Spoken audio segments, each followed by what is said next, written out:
Valorant's Operator Sniper Rifle can be one of the most powerful tools for a team in the game if it's put in the right hands and in the right situation. And oftentimes that situation is going to be a Jett. This agent is without a doubt the best agent to wield this weapon.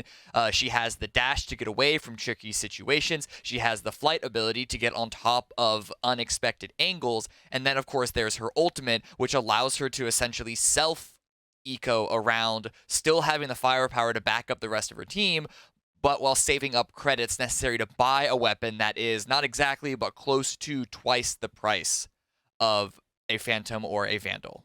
But while Jett might be the best agent to put this weapon on in general, as a general rule of thumb, that doesn't necessarily mean that it's the best agent to put an operator on in every scenario, in every single situation.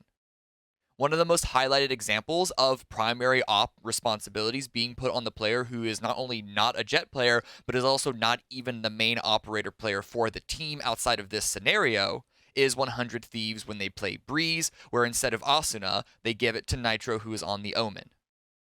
In order for us to figure out if this is even a good idea to begin with, there are a couple of questions that we need to ask. The first one is an operator even necessary on this map? There are a couple other maps in the map pool that it is not uncommon to see no ops played, or maybe an operator brought out on 1 or 2 rounds.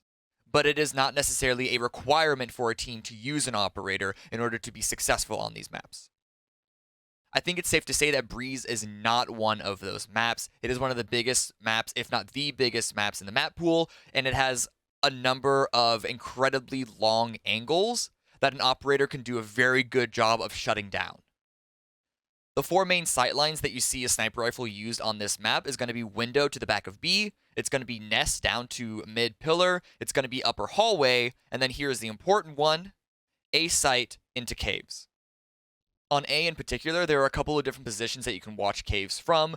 There's the very back of A, right where the bridge is. There's the pyramid. And then, of course, there is the side box. And this is going to be the important position that we talk about in the future when we go over Nitr0 on Omen specifically. But for now, we're just talking about the maps. And these are the main 4 positions that you need to think about when you are playing a sniper rifle.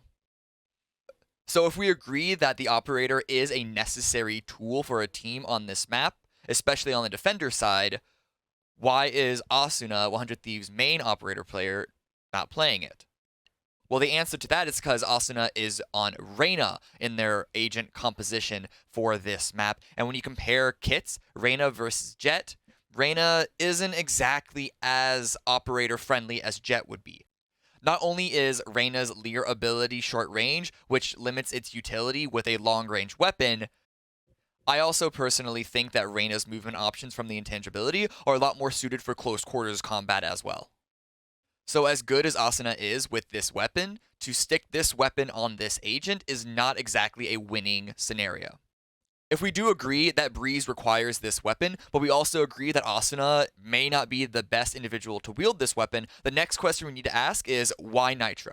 Brief bit of history, as well as some context for this. Nitr0, when he was a Counter-Strike Global Offensive pro player on Team Liquid, there was a period of time that he was the main op, AWP op, not OP op, but it's the same gun. The main op player for that team, and they were one of, if not the best team in the world. However, during this time, it should be noted, he was not one of the best oppers in the world. And I believe that this is one of the few situations that was the case, that one of the best teams did not have a premier op player on their team. But Nitr0's strengths of being an opper with his time with Liquid was that he was playing a more support opper role in order to facilitate the close quarter fighters, namely Elige and Twists, who were the main stars of the team at the time. And he's going to continue along that path here with Omen op on Breeze. Now, it should also be said that most of the time when you hear people bring up a support op option, whether they're talking about Counter-Strike or Valorant, oftentimes you'll see it be used as a way to excuse a bad sniper rifle player. And for a gun that is as expensive as it is, you really want to put it on someone who can put it to its full use.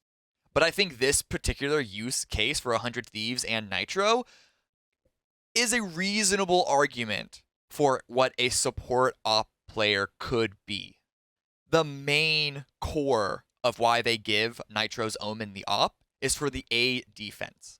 The Operator is a powerful tool for A defenders to lock down entrances from caves and to even have an angle onto mid doors, but the openness of the site, and specifically the gaps between the different positions of cover, are a bit too wide for an agent like Jett to be able to safely dash in between and try and find a way out of sticky scenarios, sticky situations.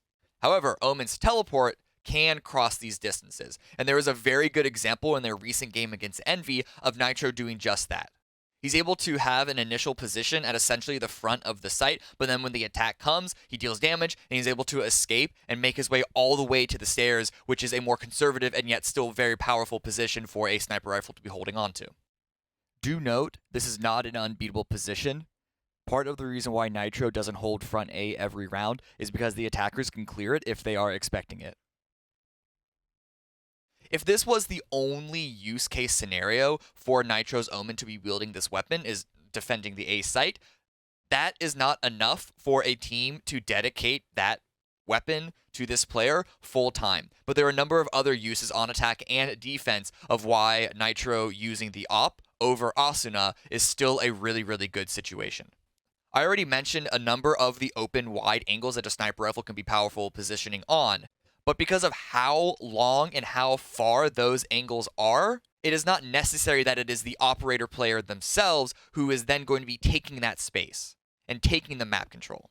So often what you see Nitr0 doing is that he's holding these long angles, but it is other members of his team that are actually the ones pressing forward to then take that space. Which also has the secondary effect of now that that space is taken, Nitr0 is already in position to immediately pivot his angle and just watch for flanks.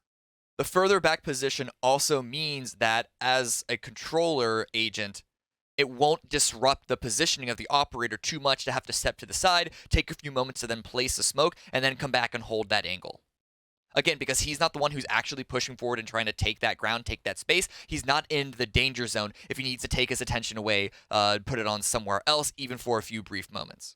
And then there's, of course, the cost of the weapon. When I mentioned before about how support op is sort of a non-existent role, it's because the weapon is so expensive. And if you're not good at that weapon, if you're not able to get a lot of value out of it, then it's just a waste of money.